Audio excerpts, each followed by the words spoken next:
elevating the discussion while talking about the things that matter most. You're listening to Society and the State, Life, Liberty, and Your Pursuit of Happiness. Now, your hosts, Connor Boyack and Brian Hyde. Hey everybody, Connor Boyack here, flying solo for episode 141 on our podcast, talking about this problem of middlemen. Now, we've had on the show before, people like Patrick Byrne, who are very well versed in things like cryptocurrency and the blockchain, and talking about the technological aspects to this. But there's kind of a higher purpose. There's a higher issue that I think is often not talked about, and is one of the real reasons why peer-to-peer technology is so powerful and so important. Before we get into any blockchain techie kind of stuff, think of some real-world examples in peer-to-peer technology that you have used, right? Have you ever used Uber or Lyft? The ability to have a car show up and pick you up right when you want it. You are transacting in a way directly with the driver. You are using a platform. You are using an app. However, you're being connected directly to this driver who's available, who can come and get you, and you're having a bit of a peer-to-peer interaction in that way. So too with something like Airbnb or even eBay in a lot of ways, right? It's just this marketplace where people can freely interact one with another. It's not a big box store. It's not a here, take it or leave it. Here's our products and, buy it if you want, but we're this big company and we're transacting directly with you. It's a marketplace in which many people are interacting and creating their own customizations and unique products and projects and services.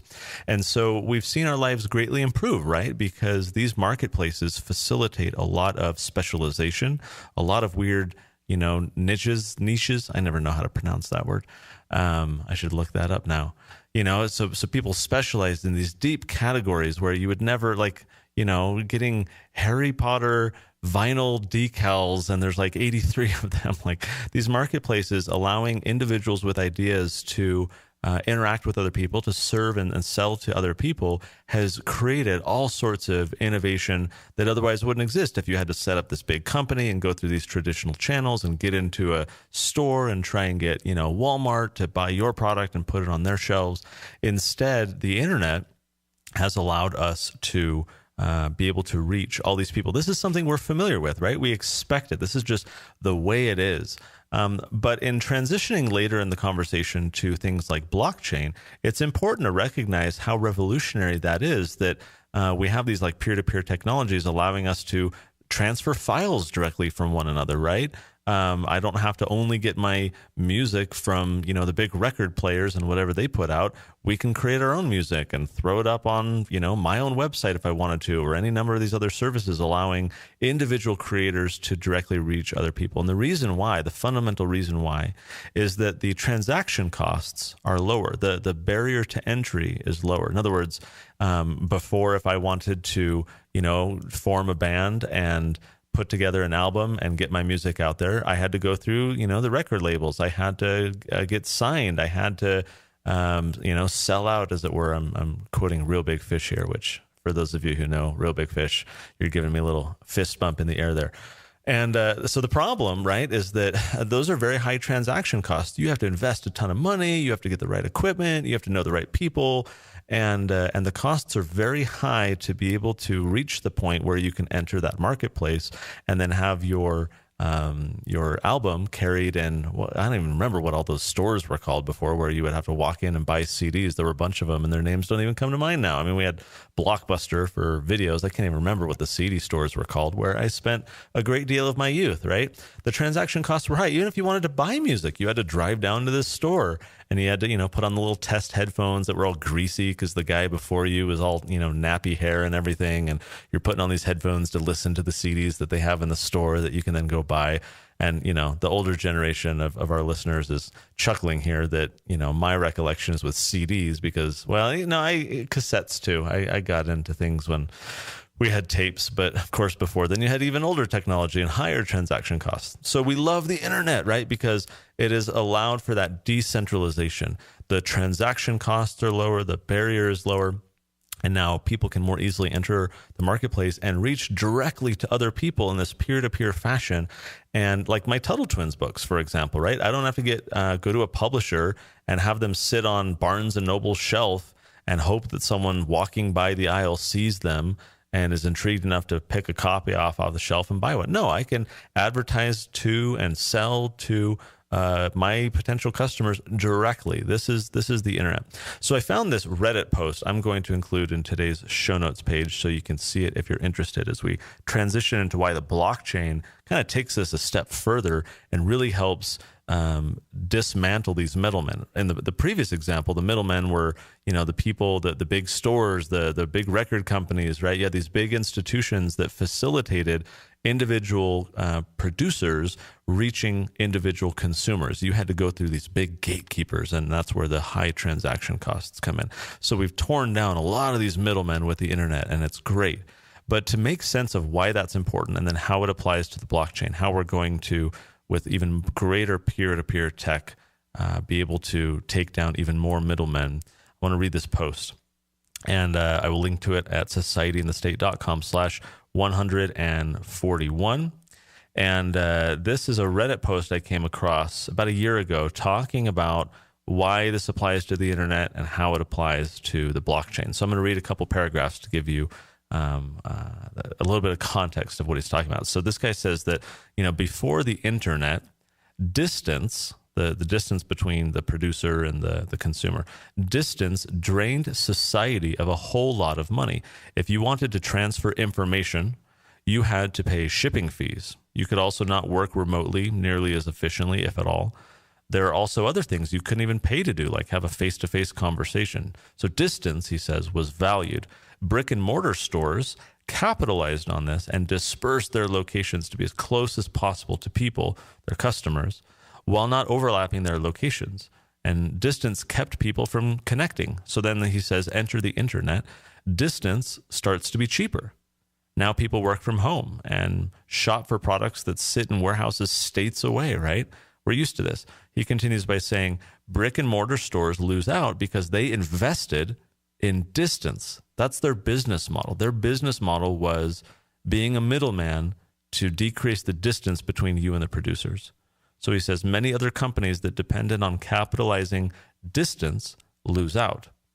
People think positively of the internet as it has made the majority of people's lives easier and more convenient, but it's the people who invested in distance that are losing out by the internet, right? And so we see the mom and pop shops closing down because they are based on a business model in which distance was valued. And the internet has eliminated a lot of that. More so when we start having Amazon drones delivering stuff to us, right? It's ridiculous and amazing. It improves our lives, but it's undermining the business models that invested in distance. These middlemen who said, oh, you don't have to drive to that other state for that product. We'll take care of it for you. Come shop at our store, right? These are kind of the middlemen. And of course, they add costs because they invest in all this brick and mortar. They invest in all the transportation logistics. They invest in all the employees that it takes to manage things. All of these costs go into middlemen, and we pay for it, right?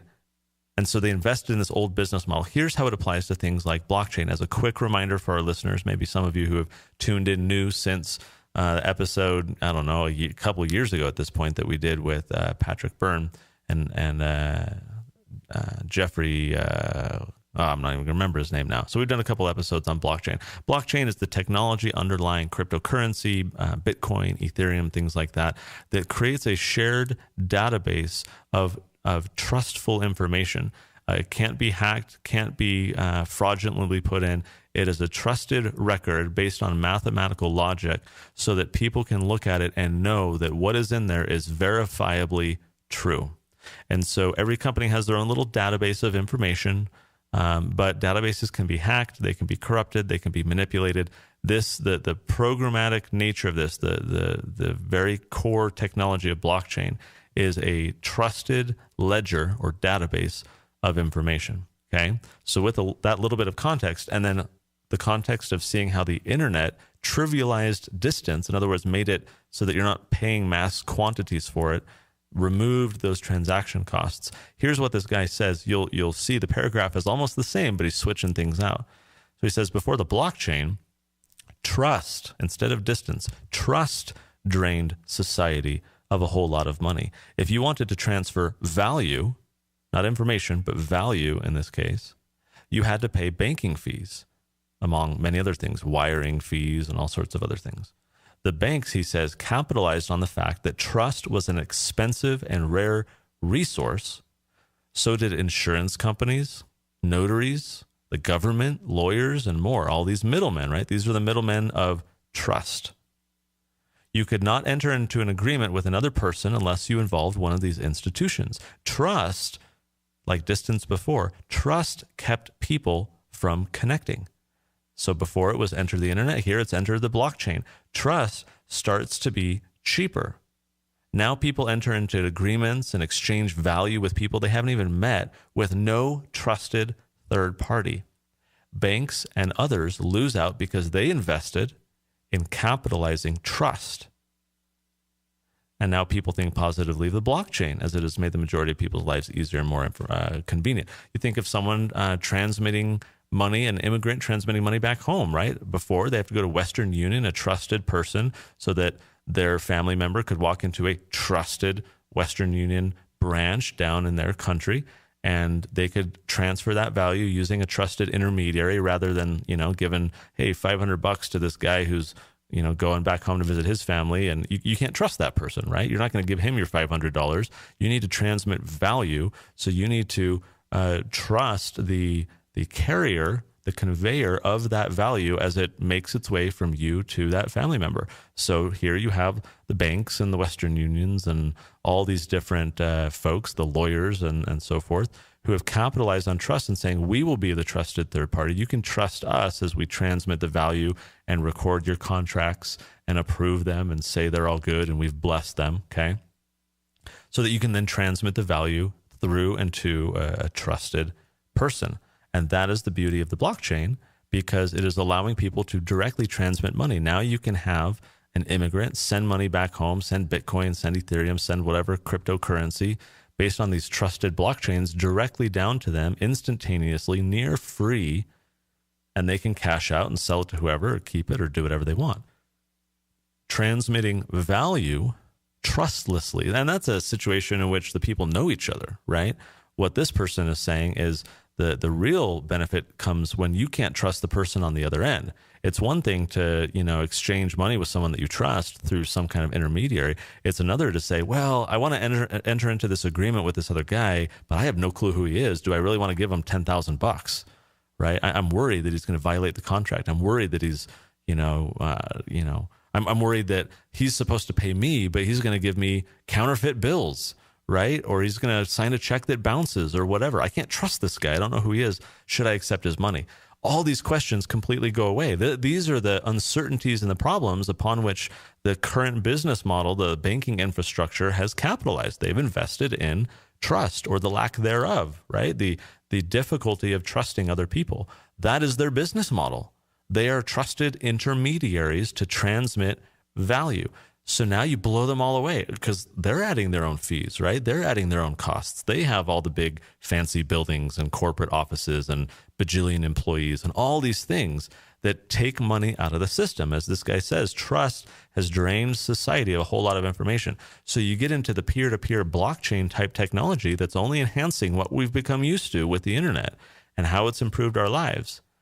You start to introduce the blockchain technology in this peer-to-peer trust technology, and our lives become even better because now we can transmit value cheaper, more reliably, efficiently, secure, and all this kind of other stuff. Society is going to benefit. So I want to walk you through just a couple brief examples to give you an idea of how this works. I found this article. I'll link to this as well. The article itself is not of much consequence, but if you're interested in this specific use case, you can go look it up. This is with a blockchain platform, the CEO. It's an interview with him about how his platform is trying to eliminate costs of payment handling and fraud for video games, specifically for video game distribution. And so their estimate is that when you take into account platform fees, licensing fees, marketing, all these kind of fees that these middlemen take when you're trying to get onto a game platform for distribution and for payment processing, the developer only earns about $6 for every $20 game that they sell, right? Because all these middlemen are taking their fees. Oh, we'll take care of the payment processing for you. Oh, we'll take care of fraud detection. We'll take care of distribution. We'll take care of marketing. And so the middlemen just drain this development, this creator, this producer of the revenue that they should and can, with these other trusted platforms, be able to retain and thereby invest and continue to produce. But you have all these leeches, you have all these middlemen. Granted, they're providing a good service under the current business model. We need trusted intermediaries so that these problems of fraud and so forth don't happen. That is the disadvantage of the current system, is that it's not that these are necessarily leeches or they're horrible people or they're robbing you. They're providing a service because a video game developer can't trust that the guy using a gift card in the video game app system or a credit card or whatever isn't trying to defraud him and causing problems. And as it turns out in the video game industry, that is a significant problem, right? Video games apparently, and this was new to me, are one of the most common channels for laundering stolen credit cards.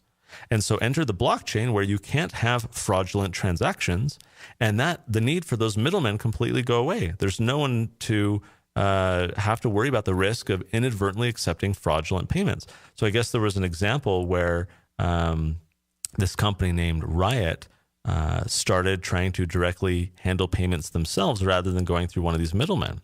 7 or 8 years ago, this article says that they were almost shut down by Visa because there was so much fraudulent activity on their platform that they couldn't process payments because they were so risky. There was so much fraud happening. And this video game developer is not a payment processor. That's not their expertise, right? They were trying to do it perhaps to save on costs or economies of scale or whatever. And so they tried to go it alone and ran into such problems because of this trust in transmitting value. And so this blockchain platform, I know nothing about them other than they are catering to this market, trying to solve this problem and eliminate these middlemen and say, guys, you can distribute and do everything on this platform, which is inherently a payment platform because you're using the crypto token or asset to power the whole blockchain. And so here's my little, 4 video game coins or whatever that blockchain is going to be called. You're able to transmit that value to essentially pay for the service. You create a smart contract, basically some programming logic like an agreement. It's all automated. It's all secure. And you can basically introduce massive efficiency in allowing a video game developer to trust that the payment he's receiving from Connor Boyack trying to use this video game is a valid token, valid payment, and now Connor can be granted access to this video game. It eliminates all these middlemen for video games. Like, who thinks about this when they think about peer-to-peer technology? And yet video games are a massive industry, right? With horrible problems of value being drained, right? Profit being drained from this ecosystem and from the developers who otherwise would be profiting far greater than they are currently because they're having to pay all these middlemen just to create a trusted environment in which they can do business. Trucking is the other example I was going to share, right? Massive problem with middlemen and this is one of the industries that's anticipated to have one of the earliest major disruptions by blockchain technology. There's actually an association called Blockchain in Trucking Alliance, and they've got like a couple hundred members, all these people trying to come up with this framework in which to automate all this and blow out all these middlemen.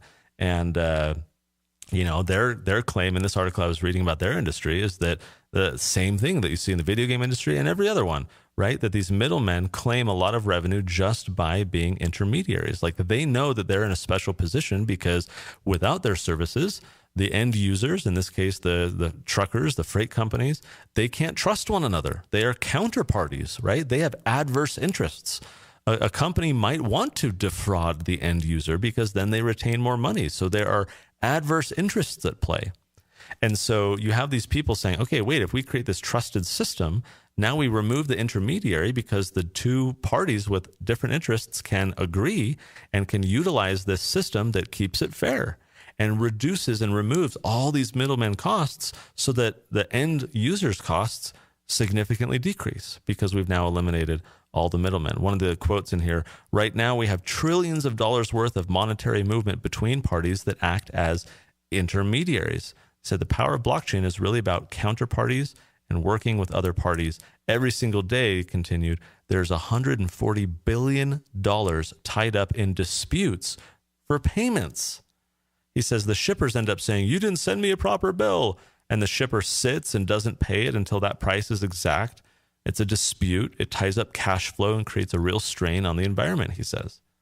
And so blockchain solves all these problems. You don't have any of these. It's instantaneous. It's automatic. It's contractually verified. It's mathematically secured, right? You don't have any of these disputes. You just transmit the value. You don't have to trust the other person.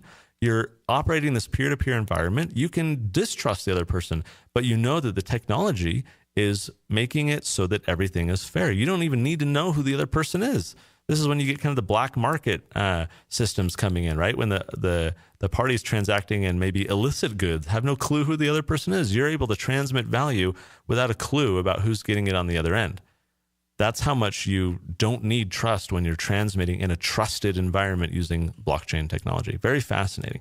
So, we've seen this. There's precedent already, right? The internet has acclimatized us to peer-to-peer technology. I even think of something like Napster, right? I remember in college using Napster and downloading music. And that was peer-to-peer in the sense that we were sharing files between one another, even though they were produced by other people. So it wasn't necessarily that the producer and the consumer were the ones exchanging, although some people got wise to what was going on and started using Napster as a file distribution system, right? Because the transaction costs were lower. So some no-name band or whatever could get their files out there far more efficiently and get people sharing them. And so they were able to use and leverage this network of peer-to-peer transactions with lower barrier to entry, lower transaction costs to enter that market and try and distribute and interact with and exchange with the end consumer. Now, in that case, there wasn't really a payment system. There wasn't anything like that. It was just distribution of files. But these are concepts that have acclimatized us to the benefit and the powerful impact that peer-to-peer technologies can have. We see it right now with the digital economy, the gig economy, the innovation economy. We're really using a lot of these apps that are individualizing their services directly to us when we want it, how we want it. We love it. It helps our lives. It makes us more efficient. It's only going to get better. And I think blockchain technology is the next one, because just as the internet has helped eliminate the cost and the expense of distance, we need to do that for value. We need to eliminate all these middlemen in the financial system that drain massive quantities of money, because things are then going to get more affordable for us, more efficient for us. Life's going to be even better. Middlemen, great people, a lot of great people doing a lot of great services, but their business model is predicated on an increasingly antiquated system that relies on our inability to interact with one another. I think as we interact directly with one another in these peer-to-peer systems, we create community. You end up finding people online and create these, weird niche groups of your shared interests that you never would have been able to do before, right? When you can contact and connect directly with other people, that creates community. It unifies us. We don't have to operate in a faceless environment with this monolithic, massive corporate, empire, and we never know who one another are. We can interact with those who are like us or even not like us. And I think that's how we create community and human bonds of connection. I think society is going to be all the better for removing these inefficiencies. Go let the middlemen find other jobs. They'll land on their feet, but we need to stop the system from being drained of so much value. And we do it by increasing efficiencies and allowing us to interact more one with another. Things like this make me excited for the future. I operate like every day in a political environment, and just, it's depressing for a lot of people. It's hard because you're just all these problems and all these inefficiencies and all this corruption. And then you look at what the market is doing, and it's amazing.